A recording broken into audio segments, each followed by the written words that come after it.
Home. If home had to be defined by the lines of what we hold, how would I translate home in the language of my home? First, I would have to tell you where my home is. If home must be the place I was born, then its language won't give me one word to hold it. There is a word for house, jeep, and a word for hometown, koyang. And I could say our house, or our land, or our country, if I wanted to define home according to a sense of possession. But expressed always in the first person plural, that language always tells us nothing can belong to one person. Still, if I said my house, my land, my country, in this language, with this accent, you would know exactly what I meant and where I'm from. Even if where I'm from is not where I was born and where I know I'll never return. If home could be the place where I live now, I would call it thuis, a little stake, a flag, a cross placed in front of house.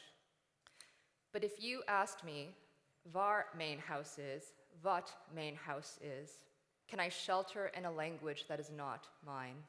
Can I lay claim to all those lines these walls hold? Or can I and my language become a home that holds me? Ben ik thuis. Then within these lines, can I still retrieve the faint scent of soap lingering in the bathroom, my mother's careful hand, listening to the noises from the kitchen as I lay half asleep? Can I hold the bee hitting its body against the window, desperate to get back to the blooms outside, as if I hold its tender body in a glass, just to guide it to where the glass melts away into the late summer sun? En de aarde door mijn vingers laten gaan of proberen vast te houden, holding the warm earth in my hand, as if home were soft shell that cups what I cannot keep. Where beetles burrow and map their own lives, draw the lines of their habitat, their families have lived longer along the walls of this house, cheap, than mine has. Home is waar je kunt terugkeren zonder een vreemdeling te zijn. Waar rituelen je omarmen, 기억 속의 빛처럼, 바닷물처럼. It is the grass brushed by passing hairs, the trees bending in the wind, the air we breathe. Home is holding memory as folded and unfolding, shimmering as it hides. Home is what we carry. It's what we care for. Thuis is wie ons draagt, wie wij dragen, vasthouden. Home is to hold. Wij maken een huis op de grond van andere huizen. We are invited and invaders at the same time. Wij zijn thuis. We are home, just for this brief moment, deze kleine tijd die we nu noemen. In een schaliegesteente in het Noordpoolgebied liggen microfossielen, de sporen van schimmels van 900 miljoen jaar oud. Home is the cells of my grandmother's lungs that breathe in a different air, but that live on in the air I share with you as we speak. Home is so many things, but so little at the same time. Home will be the place I hold everything that holds me. Thank you. Thank you. Everyone. Thank you so much. Our poetry professors, I might say, right? Because we have a professor in rule of law and democracy, Anneke, and an assistant professor in English language and in English language and culture section, right? So you mixed them all for us at once, science and poetry. Thank you. Thank you For the opening. Yes. Good morning, everyone. Let me take a look at you. Yeah, thank you. Thank you for the light. Good morning in our Pathways to Sustainability conference. Today the pathways will lead us home, we hope, because the main theme will be at home. How do we create a sustainable home for all? It's a big question, but I feel that we can solve it this morning, right? Easy task, we will. My name is Kim Koppes. I'm a moderator. I'm an external moderator, so I don't belong to anyone. So you can tell me anything you like, impartial all the time. And that's enough all you have to know about me. Before Rebecca Nordquist will introduce the theme, I would like to find out a little more about you. Let me first start to ask, who of you feels at home here in Tivoli? Not only this room, but yeah, oh yeah, many hands. Exactly, me too, right. Because of course this is a temple of music and artists. I was talking to all your speakers that we have in the lovely program today, and I found out that the word home, or Dutch thuis, means different things to people, and they don't all feel the same. So I tried to mix some of the great artists in pop. Some of them were here, really, in Tivoli. And I chose a few of their lyrics, and please, would you be so kind to raise your hand if that line, that lyric, fits you, if you think, yeah, that's kind of how I feel about feeling home. We have a classic one from Marvin Gaye to start with. Wherever I lay my head, that's my home. If you feel it, please raise your hand. Only two, oh, just a few, okay. And then we have Prince, he was here, exactly. famous concert. He drove him crazy. They were all waiting, but finally he showed up. He says, 'cause in my dreams I roam, just trying to find my way back home. Who feels that? That's just a few there. I'm gonna jump off stage because I want to talk to you all. Let me see another one for this. Nirvana. Well, you know that this is not going to be a lot of fun. Mom and Dad went to a show. They dropped me off at Grandpa Joe. I kicked and screamed, said, please don't go. Grandma, take me home, take me home. Who feels that? Yes. I will talk to you about this. Does anyone else feels it? No, I'm glad for you that you don't recognize that. Supertramp. When lonely days turn to lonely nights, you take the trip to the city lights and you take the long way home. Take the long way out there. Okay, that whole section there. And here, no people? Oh, yes. Hi, who are you? First one, who are you? Joep Wijnhoven. And what do you do? I am portfolio manager Living Labs, so work for the corporate offices. Okay, at the uni. Here. At the uni. Okay, that's very nice. So you said portfolio manager? Yes. Okay, are there any other managers of the university present? Please raise your hand there. Oh, yes, okay. Some managers, nice, all right. Let me walk on a little, I'm going this way. We have, this one's easy. Elvis Presley said, home is where the heart is. Who feels that? Yeah, this is the one, And who are you? I'm Albert Meyer. Yeah. Oh, yeah, I'm going to talk to you later. You are the jury of the award. I am, yeah. Oh, then I'm going to skip you and go to somebody else. Who says home is where the heart is and wants to tell me who they are? Nobody's hand goes up. Huh? I'm going to ask you. Who are you? Beatrice. Yes. And what do you do? I'm a PhD. Okay. And at the University of Utrecht. And how is it? Do you feel at home? I do, very much. Okay, good. And here as well, even though it's my first time here. It's your first time in this house, in this temple. Okay, any other PhDs present? Yes, raise your, oh, you're not alone, not at all. Thank you so much. Let me see. Oh yeah, let's end with this one. I really love it. I didn't know, anonymous artist. I'm sitting on my couch in my own house, and all I think is, I want to go home. Isn't that deep? Yeah? You feel it? You too? Yes? Who are you? With the lady with the curly hair? Amalia. What do you do? Oh, nice. Technician and lab manager. Are there more technicians, lab managers present? Anyone in the lab? Okay. But you are seated next to nice people, right? Yeah? You feel at home today? Okay, good. Thank you. Okay, pop and home mixed. Let's invite Rebecca Nordquist to stage. She is the curator of the conference, yes? And, well, that basically means that you thought everything through, working with a team, of course. Yeah. Designing the day. Yeah. With a team together, we came up with this theme, and we hope that you all enjoy it as much as we do.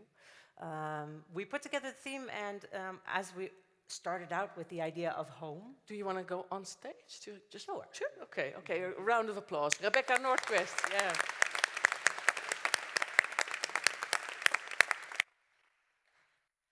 As we started out, the idea of home, it came as a sort of a theme that everybody could relate to, that from all of our broad ideas from the different pathways, communities, from law, from environmental studies, from my field, animal welfare, all kinds of areas, literature, have something to say about home. So we thought this is something everybody can relate to.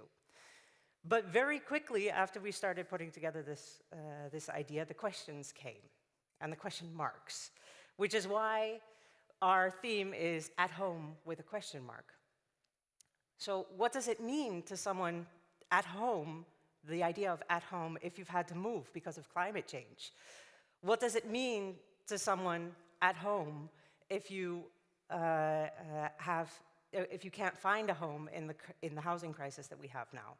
What do all of these things mean in terms of being at home? Do you feel at home at a university where we're currently facing budget cuts?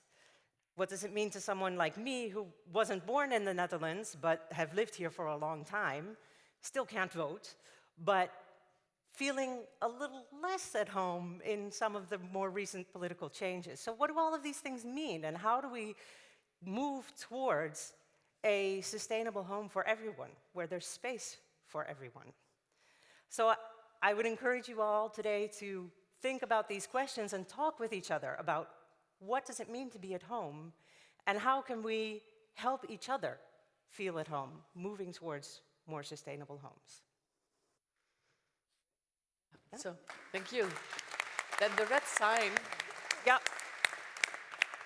What does it mean? The red square is the WO in Actie red square, which many of you will be familiar with, protesting the cuts to our university. They agree with you. Do you feel at home on stage? I do, Yeah, actually. you do. Looks like it. You want to stay with me? You can. Yeah, stand there and no, speak.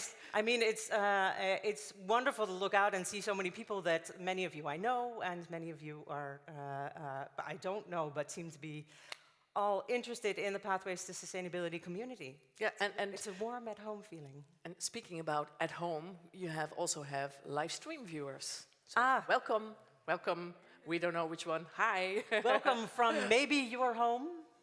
From maybe? From maybe at home. At home, yes, Yeah. exactly. Maybe in the bath, and they will just yeah. watching us. That's nice. Thank you so much. We'll talk to you later, Rebecca. Thanks. Okay.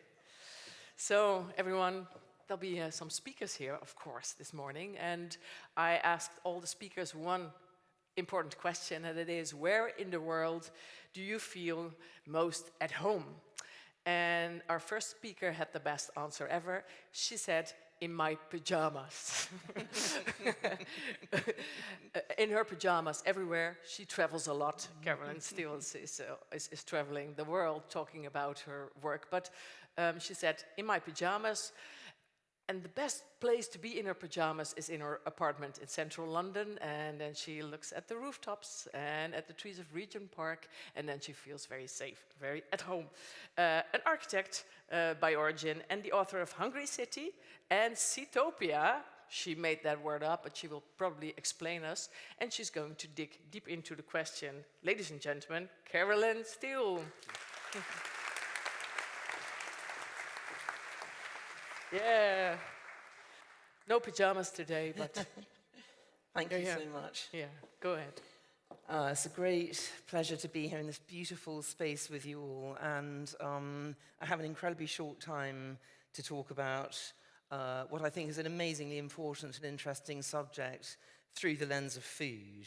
And as Kim kindly said in her introduction, I actually went as far as to make up a word to describe the world as it is shaped by food. And the word is Seatopia, and it comes from the Greek word sitos for food and topos for place.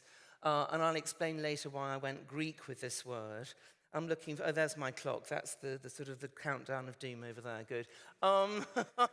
It'll be bad. It always is. But anyway, so why food? I mean, if you think about what it takes to be at home in a particular place, there's something essential you have to be able to do. You have to be able to feed yourself, obviously. And again, without sort of lingering too long on really very big fundamental questions, when we discovered as a species how to control the landscape through fire and also how to cook food and also how to defend ourselves and warm ourselves through the making of a fire in a place, it was the first time we'd actually made home on the planet. So this is a very profound moment, and something else about the sort of the making of a fire and a place to come back to in the landscape is that what we did predominantly around the fire, and we've been doing it for hundreds of thousands of years, is we shared food that we'd got from the landscape. So the meal, the sharing of food, being together with people we know, we love, we're related to, for me, always will be the most fundamentally safe, secure, happy place. And I think this is the home that we're always trying to get back to. Now, what's interesting about our ancestors until very recently, I mean very recently kind of geologically speaking, in other words the last 12,000 years or so, is that they were hunter-gatherers, which meant they lived directly in the landscape, following the food around. So actually there was quite a relaxed sense of which particular place was home. It was just the world itself was abundant. The world itself will feed me. The landscape, which I'm very familiar with, and I understand minutely, and I know all the plants and all the animals, and I talk to them. They are my friends. This was our sense of home until extraordinarily recently, kind of, as it were, as I say, geologically speaking, or in terms of epochs. Now, around about 12,000 years ago, that started to change. Actually, the planet was going through a climate crisis. I can't go into the details, but essentially, as the world was heating up, the forest, the dense forest that people were feeding on, receded northwards, and people began farming to begin with in this area called the Fertile Crescent in the ancient Near East, and we started building cities and farming, and this is a completely radical transformation of the way we lived. So no longer are we living directly in the larder, if you like, which we did before. We're actually designating territories, one of which is about food production, and one of which is about getting together and being sociable. And if you look at this wonderful Lorenzetti fresco at the bottom, which sort of speaks, if you like, of an ideal relationship between the city and the countryside, in a sense, what this kind of relationship is about is trying to restore the kind of wholeness that we felt before of being sociable and yet close to nature, which are our two basic sets of needs as humans. Now, we found ways of feeling at home in cities, and we did it predominantly, again, through food, because food we have to eat every day. So food is what takes you out of your house. It even takes me out of my pajamas, you know, if it gets really bad. I have been known to shop in my pajamas, actually, but nevertheless, we found ways of feeling at home outside our house by going and eating with other people, going to the market, finding out, you know, what the latest news was, meeting the people feeding us, because, of course, the market was the place where the farmers came to the city and so on. So we have learnt to be at home in what is actually effectively quite an artificial environment. Now, that all started to change about 150 years ago when the railways came. The reason for that was the railways made it possible to transfer food very rapidly over long distances, and therefore we start to see the separation that is now normal to us between the city where we live and the countryside that feeds us. And this is profound because actually, as I said at the beginning, our sense of identity with a piece of landscape that we felt was, you know, abundant and was feeding us is very fundamental to our sense of feeling at ease and basically, you know, at home. So this is a critical moment. What happens? You no longer look out of the window and see the landscape that feeds you. It's the other side of the world. I call this the urban paradox because basically the paradox of living in cities is that, as I say, the more we gather together to be sociable, the further and further away we get from our sources of sustenance. And we are political animals, as Aristotle said. So we need the politics, the sociability, but we also need nature. And of course, we've weirdly evolved this idea that there is such a thing as cheap food, which clearly there can't be, because when you think about what food consists of living things that we kill so we can live. So food is life. So it's actually the most valuable thing in our world, and it's the thing that brings us together through necessity, but also through pleasure, because of course, as Epicurus said, our bodies reward us for eating because we have to eat. So your body rewards you for doing things that are necessary. But we've externalized the true cost of food, everything from climate change to deforestation, loss of fresh water, diet-related disease, decline of bird and insect life in chemically farmed areas, huge use of energy, and so on, zoonotic pandemics. So there is no such thing as cheap food, but we've built our world, our lives, around the idea that there is. And this, for me, is the profound value schism, if you like, that we have to address.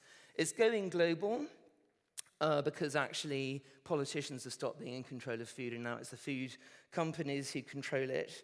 And I'm just doing a bit of football with a bit of glass there. I'm getting obsessed with it. And essentially, we're no longer sort of being fed or feeding ourselves in a way that is about life and about health and about joy. It's actually about profit. So we're facing a massive problem through this kind of outsourcing of our greatest, deepest shared issue, which is the question of how to eat, which, by the way, is always linked to how to live. You can't separate those two questions. We need a rethink. What is the rethink? I love this quote from the English architect Cedric Price: technology is the answer, but what was the question? The question hasn't changed. Isn't it brilliant? What was the question?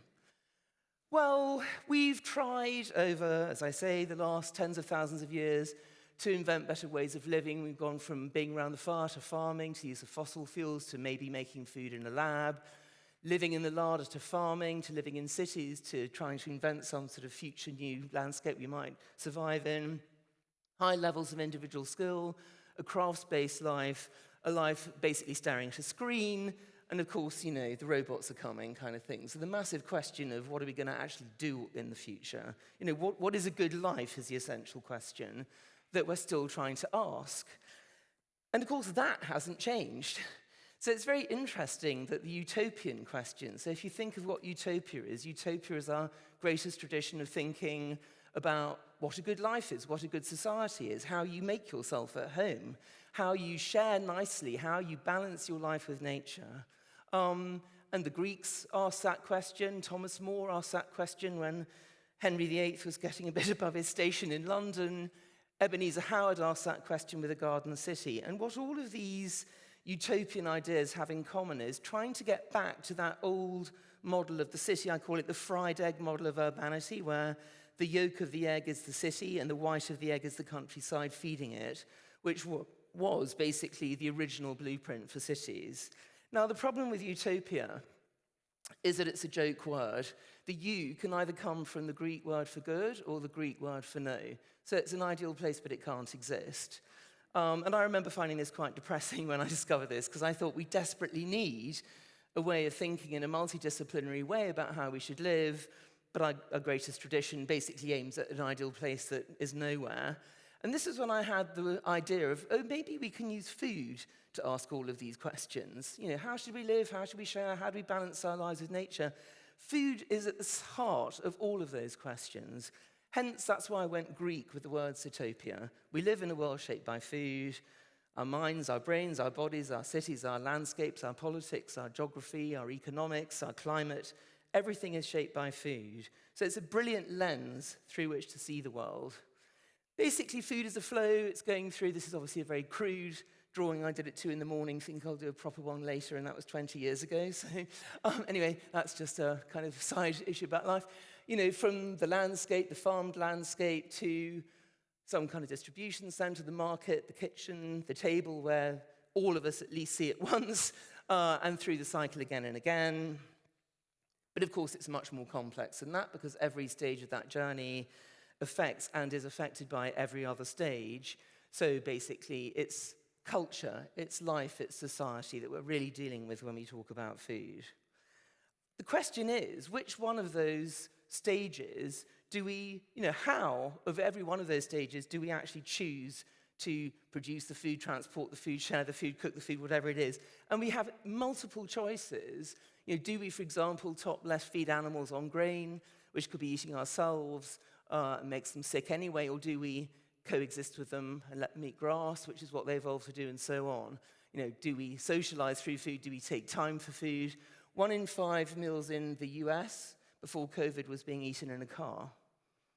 So what are we doing? What is a good life? It's gone red now, this horrible thing. Horrible thing. Expelliarmus. There are no, thank you. All speakers feel like this. Anyway, there are no silver bullets. There's lots of people saying, oh, just make the food out of, air and hydrogen and a bit of electricity. Honestly, there are no silver bullets. The reason being that this is us. This is the extraordinary thing about human beings. We are capable of making ourselves feel at home in every kind of landscape the planet has to offer. This is an extraordinary thing. We're incredibly adaptable, inventive, imaginative. And basically, the answers to living in a low-energy future is this. It's actually making the best out of a particular place. It's about valuing food. There is no such thing as cheap food, as I say, so we have to value it again. It's ironic that historically, when we valued food, has been during war, Havana after the fall of the Soviet Union, Detroit after the cars left. That's when we've actually seen, oh, actually, if I don't eat, I die. It's about not being passive receivers of food, but actively co-producing. Carlo Petrini's amazing concept, and that's him, and lots of examples of how we can do that. Incorporating food in the way we plan cities and plan the countryside and try to bring them together, and investing in food-related projects like this. This is very, very fast, but we knew this was going to be like this. It's creating landscapes for human and non-human flourishing, through farming with nature, through bringing food into the city, and through basically trying to restore nature's natural ecosystems. Now, the thing about being at home is it's really fundamental to our sense of having a good life. And what I find really interesting is those millions of years we were evolving when we lived in nature actually turn out to have been really successful.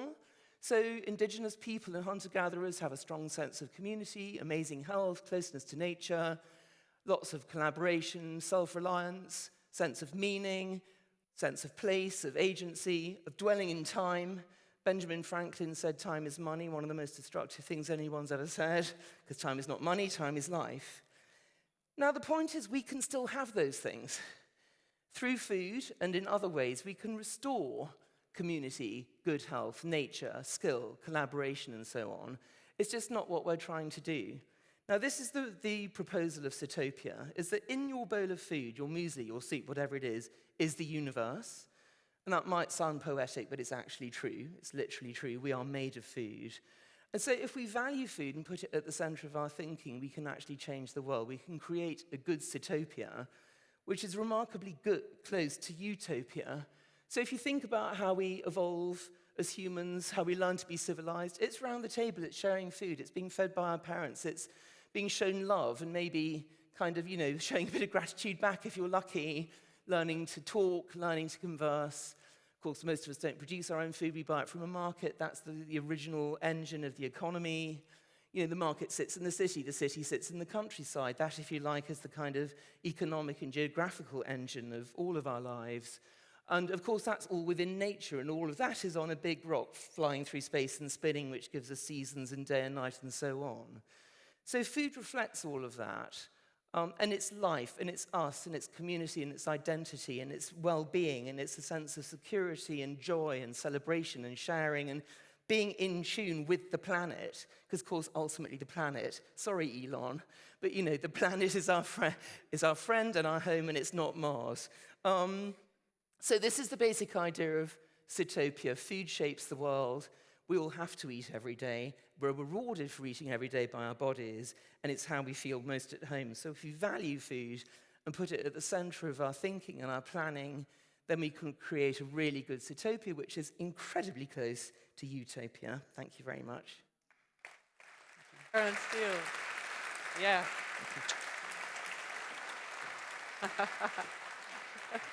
Did that spell work on it? Yeah, it's the breakdown. Zero. I've never done that before. I literally stopped on a zero. That was very nice. But we will not say goodbye yet, because Okay. you will be back on stage. Wonderful. Because then you can ask Carolyn your questions or respond to her. just remember that, okay? Because we'll have a speaker now, and then she will come back, so maybe even write it down or memorize, or tell your neighbor what you want to ask later. That would be nice. Emanuele Fantini, he makes himself home very easily. In Italy, where he was born and raised, and in Delft and in Utrecht, and especially among students. There he feels at home rapidly. He also has a very special home, Nile-based home. We want to hear all about that, of course.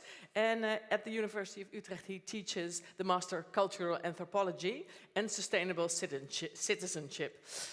He talks about water conflicts, water collaborations, and also the way we communicate about that, the media, the way they tell us about these conflicts.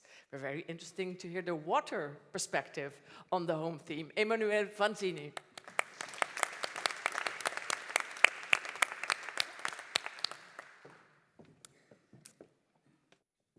Thank you. I'm very happy to be here because indeed I feel at home. Also in Utrecht, thanks to the many relationship of collaboration with students, colleagues. So very happy to be here and to decorate your house, to feel at home. One thing that you do is to put some photos. So I've brought some photos that I would like to share with you to feel at home together.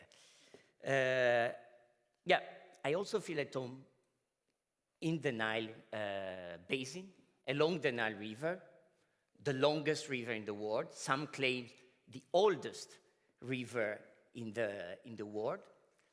In official description, you often read the Nile basin is home to more than 250 million people. But in my experience, more than a home, a house, the Nile basin looks rather like a condominium. You know, these massive apartment blocks where people live next to each other, but they barely speak to each other, and often when they speak, they argue, and sometimes they even fight. And the main fight, conflict in the Nile basin has been going on since 2011 because of the construction of a huge dam by the Ethiopian government, the Grand Ethiopian Renaissance Dam. You see it there in yellow near the border of Sudan. It was completed this year, and in the past 14 years has been causing tensions, frictions with downstream countries, with Sudan and Ethiopia. And because of this project, the Nile River is often described, particularly in the international media, as being on the verge of the next water war. If you look at the reality, unfortunately, in Ethiopia there's been a war, still there is a civil war. There is a very bad, tremendous war in Sudan. As bad as they are, those conflicts, those armed conflicts, those wars have not been caused by water.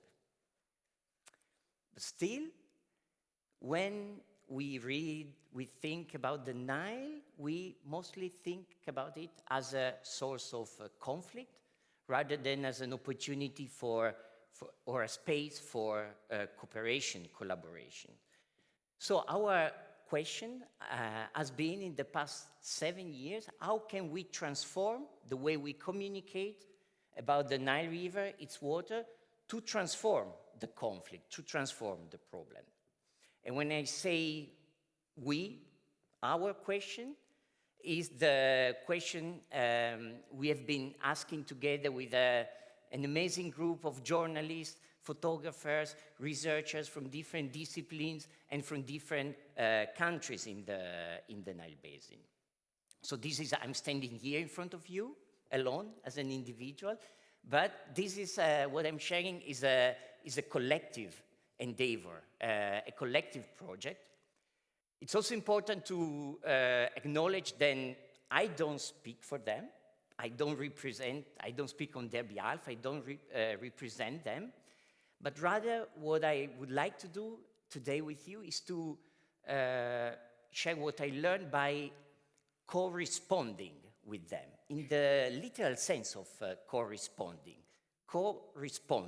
responding together. And this is not me, it's Tim Ingold, a great anthropologist. Responding together, being afar, being often distant. I travel if I can, but most of the time it's like a correspondence.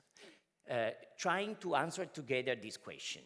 How can we transform the way we communicate to make sure, if I have to speak to the theme of this conference, that people, in spite of their diversity, in spite of their conflictual interests and ideas, people can feel at home in an international river like the Nile Basin.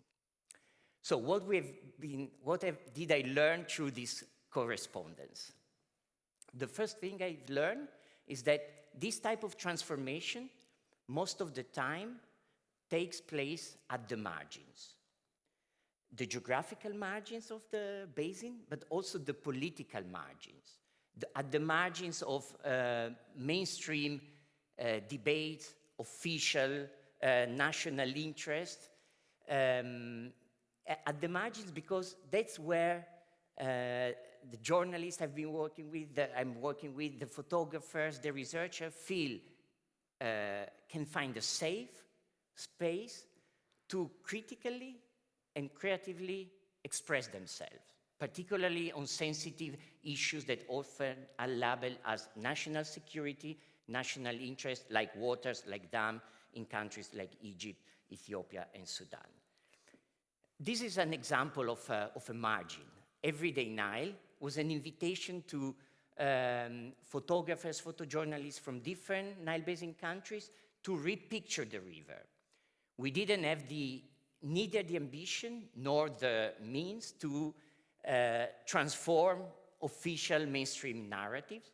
We invited photographers to repicture the river by sharing stories of everyday emotions, everyday uses, everyday links that they have with the river. And we collected, I think, nice photo stories, but it was not enough, because as you can see here, the photos, the stories were still published individually under national chapter. So we were somehow falling in the same nation trap in which the main narrative is, mainstream narratives are trapped. The idea that your perspective on the Nile River depends on your passport, on your nationality, on your country, the nation trap. How to overcome this? Second thing that I learned is that we need not only to transform the way we communicate, the way we tell stories, we also need to transform the way we consume story.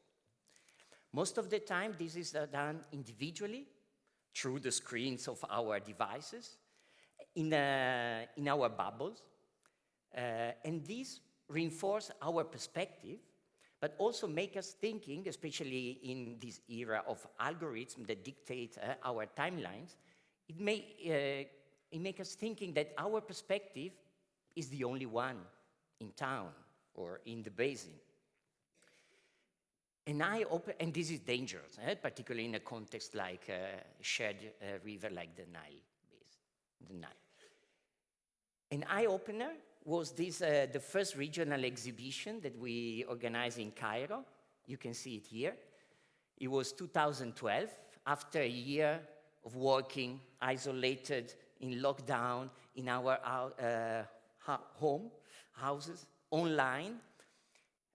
We managed to get together in Cairo, and we rediscovered the importance of being physically together in the same space and looking together at the same photos, because that's where you're literally standing looking at the photo, and someone else is standing looking at the same photo, and you can easily realize that there are different perspectives, and that you find connections, but you also can explore and acknowledge differences, still being in the same space.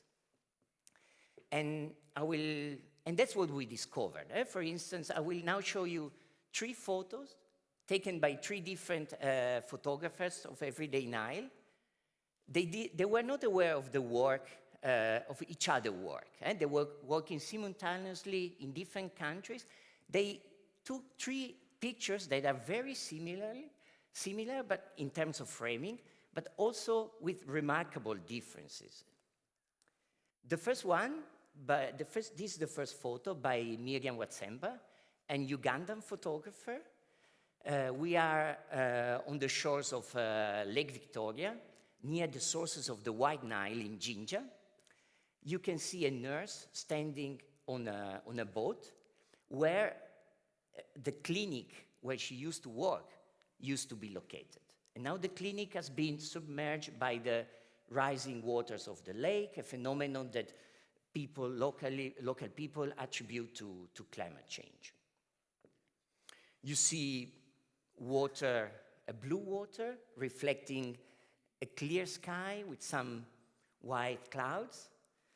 To me, the color of the water and the sky transmit a sense of calm, which I find it in dissonance with the lady standing still and contemplating her loss.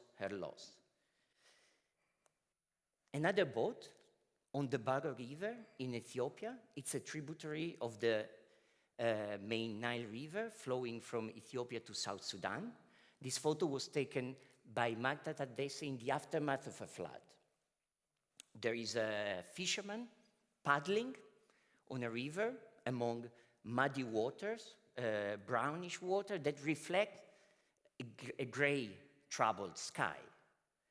In this photo, I see tensions because of the troubled waters and the troubled sky, but I also see action because of the movement of the fishermen. I think this is, for me, is a story about agency, about resilience. As the title of the story suggests, even after the flood, it is still home. And then with the third photo, we go back to Lake Victoria, but this time on the Kenyan side. The photo was taken by a Kenyan photographer, Tony Wild, who pictured a group of fishermen that are replacing the old kerosene lamps with more sustainable, more efficient, and safer solar-powered lamps. Here the water, the sky are relatively dark because the fishermen set off to the lake at twilight. It's the lamp that lights up the photos and literally sheds light on a solution. And look at the fisherman shining in this plastic armor, reflecting the light and holding the lamp with pride, with mastery to the camera. So once we put these photos together and we make them responding together to the same question, what can we learn in terms of transforming the way we communicate to make sure that more people feel at home in the context of diversity and plurality and conflict, like we are witnesses nowadays in the Nile Basin? My first reflection, what I've learned, the first reflection is about emotions. You often hear that the media, at least by many policymakers in the Nile Basin, will tell you, media should separate facts from emotions, otherwise they fuel vitriolic conversation that leads to water war. I personally learned that this is not the way communication works. It's impossible to separate facts from emotions. A better question, a more pragmatic question that now I ask myself, that I learned working with photographers, is what type of emotions do I want to elicit when I communicate my facts, my scientific facts, my research? Do I want to elicit empathy, sympathy, solidarity with people mourning a loss, like the nurse, because of climate change?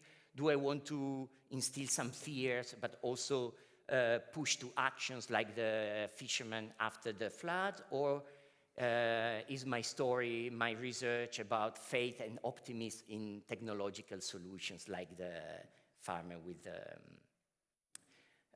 fisherman with the lamp? So acknowledging and working with our emotions. And the second thing is about, that I've learned, is about differences and about dialogic conversation. A dialogic conversation is like this type of correspondences.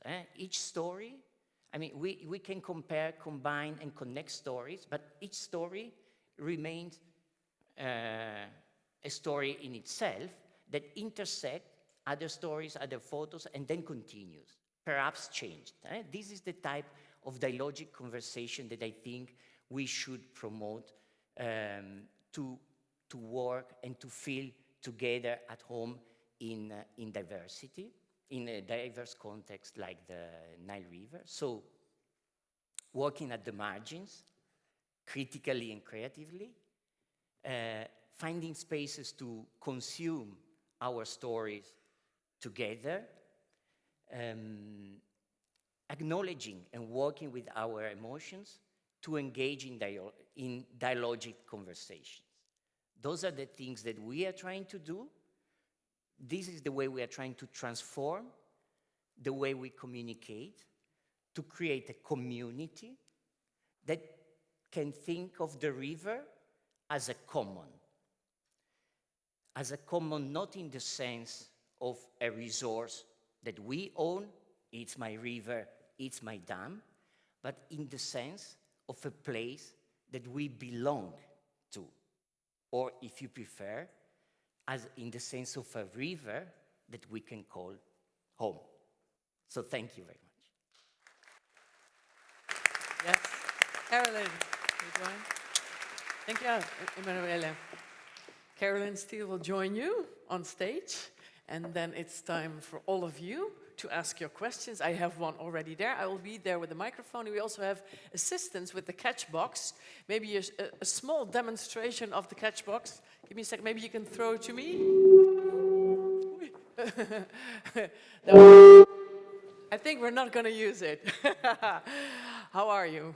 Are you okay? This is really bad, huh? I'll throw it back. I think that we might try to avoid this one.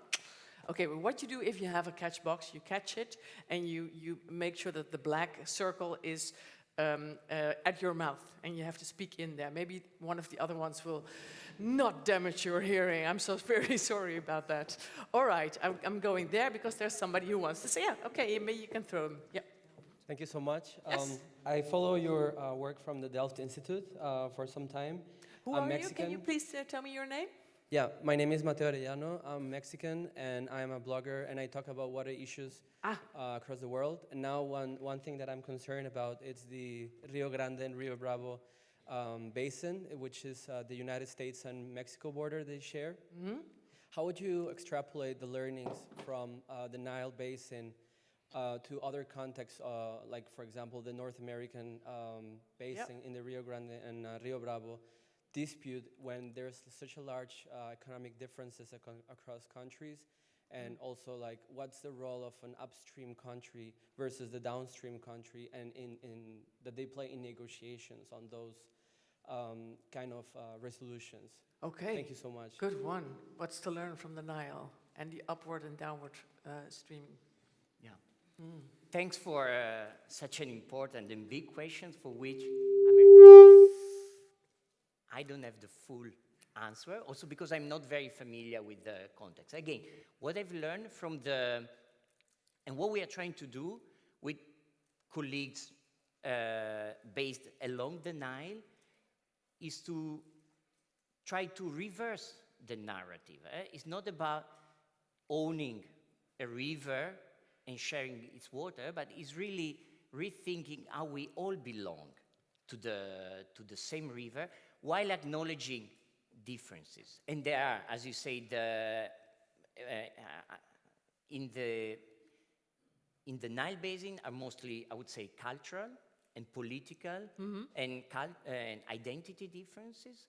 in the, of course, there is also the economic, but that's also plays inside each and every country, the economic disparities. And how do you solve that? Because that's big, and that will be the same in Mexico as well. How do you solve that? That people feel that they own the river. Or bringing a common perspective together. Yeah.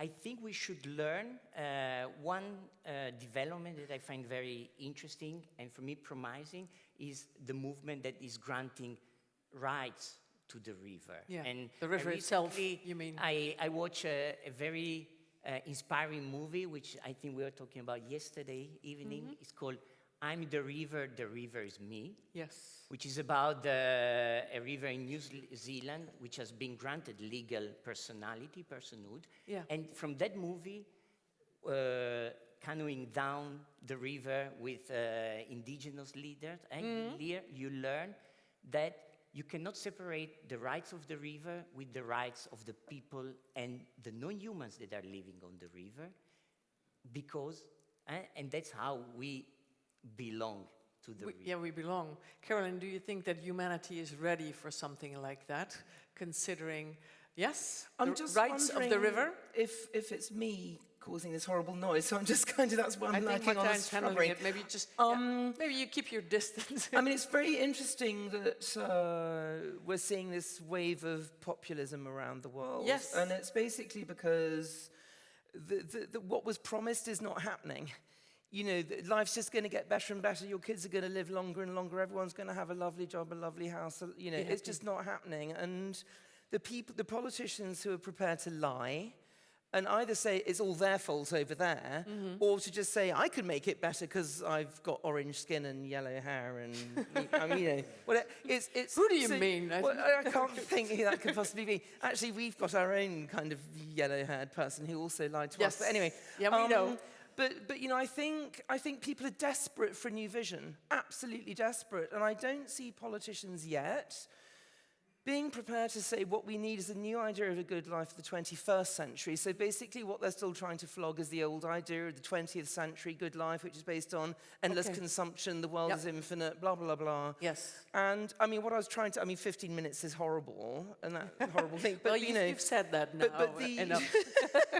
But you know, what I was trying to sketch in very, very briefly is that I think there is a good life that we could be offering people, which is based on those things I very rapidly went through, you know, the sort of the sense of, you know, individual skill, agency, health, community, closeness to nature, etc., which we saw under COVID. It's the same, huh? Yeah. We saw under COVID some of those things.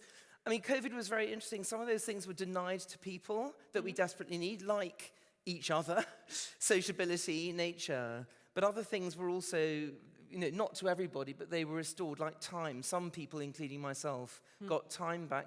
And I think there's a sort of just a completely different idea of what a good life looks like that's more about us doing the stuff rather than just buying a new iPhone every 2 years, essentially. Are there other questions or comments in this academic room, I would say? There's one right over there. Yeah, there she is. You have a catch box. Be careful with that. Hi. Yeah, So my name is Paulina. I work as a sustainability specialist. Could you maybe stand up, please, so we can see you? I can also stand up. Yeah, that's nice. Hi there. I was actually wondering, so it's a question for Carol Steele. Have you, living in London, have you also found a way to incorporate all those, let's say, different aspects of, like, I don't know, getting your food more local, or like, are these also things? Because I feel a lot of times the grand idea is really cool, but then we feel very limited in like implementing it. Can you maybe tell from your experience of feeling limited? I guess it takes a lot of community organizing to like get the right people involved, get the time in your schedule to like take more, let's say, to do it slower, but then you also want to do other things, so then you're... Did you try that personally? Yes. Okay. And Not organizing that easy. events takes time. Yeah. Okay. So how is that in London, Carolyn? I mean, thank you so much for that question.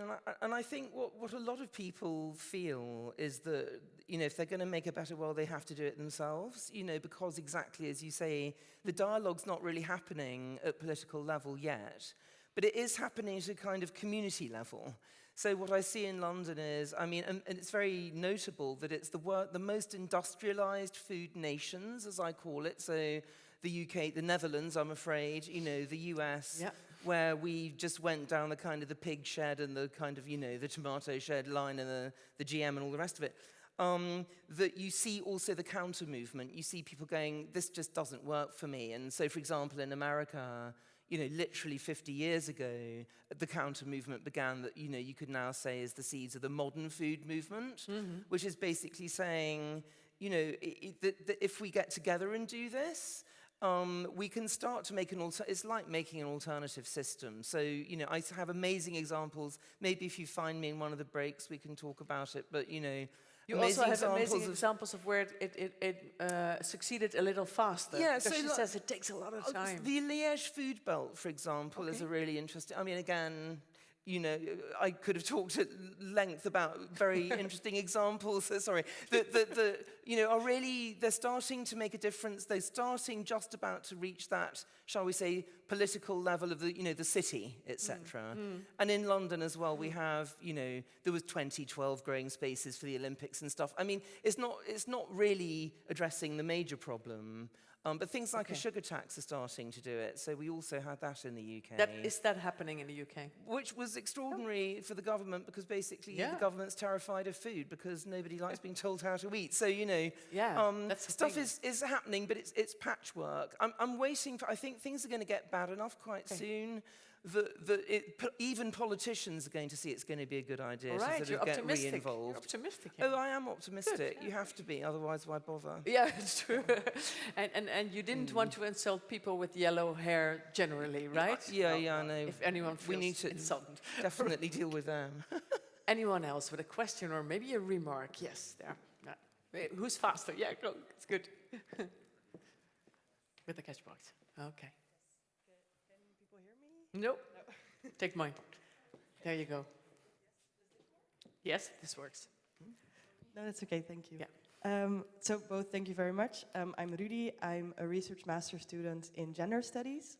And I guess it's a question for both, but it arose specifically in Emmanuel's talk when you showed the pictures from the people who are living alongside the Nile River, and specifically the question of resistance or resilience, because it reminded me also immediately of South Lebanon and the people who are returning to their homes, but their homes is rubble, because the Israeli army bombed it. And I wonder if we could think or speak a little bit more about how important resilience is in building a home, but also maintaining the feeling of home. Yeah, I hope that question is clear. But yeah, can I please just a little, because resilience is of course very important. And what do you want to know about it from the speakers? I suppose how you experienced it in your correspondences, but also because Caroline, you said something on how humans can make a home or make multiple landscapes their own, and how sort of resilience is a part of that. Right. Thank you. Yeah. Or just a story about resilience. Yeah. Talk to me about resilience, she says. Yeah. Yes, can you? Yeah. What I would like to do, maybe, because you are studying gender studies, that also gives me the opportunity to link resilience to gender, to show how the dialogic conversation works. Because if you look at the three photos, in terms of gender, I don't think they were repicturing the river very nicely, because you have a woman standing still and playing the role of the victim, of the person who is affected. And then the two boys reacting, resilient, offering the solutions in the water sector that often is the case, a masculine, rather masculinity, engineers with yellow helmet bringing the solution. Disclaimer, that was only a picture. If you read the full story, of course, also the lady shows resilience. Of course, she's not standing there. She found a new place where to work. So I think there are different resilience, different ways of continuing the conversation. One way, when we look at those pictures, we realized, hey, we can do better when representing gender and showing the resilience. So now other photographers are trying to look also at to foreground the gender dimension. Do we only have fishermen, or do we have also fisherwomen? How are they resilient? That's the dialogic conversation. It's a conversation that doesn't end with one winning, but allows you to rethink about your perspective and perhaps improve it. And I think that's also resilience. So, and Caroline, and from the perspective of resilience in war zones, people recovering from all kinds of, what is the food? What role does food play? So I did very briefly show 3 pictures of people in crisis. It was the war in London. It was the loss, Soviet Union, collapse of the Soviet Union, which of course Putin's now trying to rebuild, in Cuba, and then the cars disappearing in Detroit. And Naomi Klein's got this term disaster capitalism. So basically, when there's a crisis, the money people move in, and they, it's like after the tsunami in the Indian Ocean, the property developers moved in and just took over the beach. For example, I have another alternative, much more positive term, which is disaster democracy. Because when there's a disaster, it's absolutely phenomenal how people gather together, get strong, say, we're going to do this. And food is absolutely full of these examples. Those were just 3.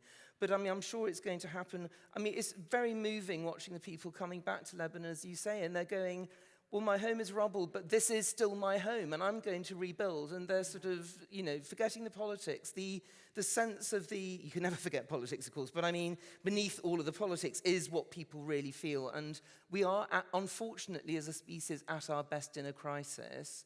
And one of the really fundamental things about, the hunter-gatherers that I showed briefly as well, is that life is constantly about negotiating with the world and with the next group along in the next valley, and you're either friends with them or occasionally you're at war with them, but it's kind of negotiable and it's ongoing. But we have to feel the sense of who we are. And then actually crisis makes us stronger.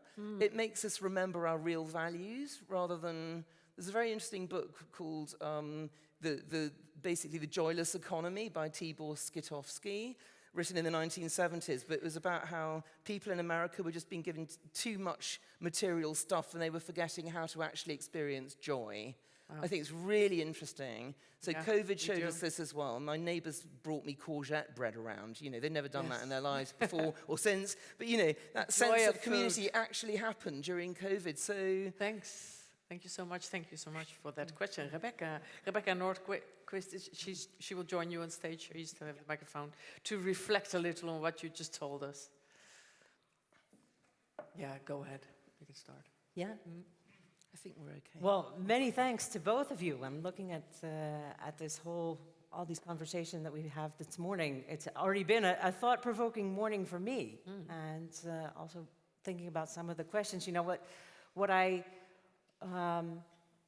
What really struck me in both of these question and answer sessions is the role of neighbors and the role of the people around you, and how you, in a very literal sense, your neighbors bring you courgette bread, or your neighbors on the Nile, how are you going to continue to live with one another in a way that makes each other stronger? Yeah. And what I also sort of wonder is, where do we go from here? So we have cities that have been formed by the way that food is brought in, and we're forming rivers to the way that we want them to act for ourselves. But how do we make cities or homes that encourage more sustainable use of food? Or how do we make rivers that encourage more, or leave rivers alone, that encourage more interactions between people? I think all of these are important messages to think about, and that I would encourage you to discuss more among each other. And this is what I wanted to reflect on for now. Thank you. Thank you, all of you. Thank you, all of you. And you will be here for a bit of coffee, right? Yeah. So we can talk to you a little more. That would be very nice. Then you have a little more time. And then it's time for our coffee break. Yes, yay, they say. Thank you. 11:15 sharp. We'll start again, but now you'll find coffee. There will be trays with coffee, and you have to spread a little, so you will have some coffee in time. I think Not it's a all really stand in the same line. Probably so. Logistics. Some idea.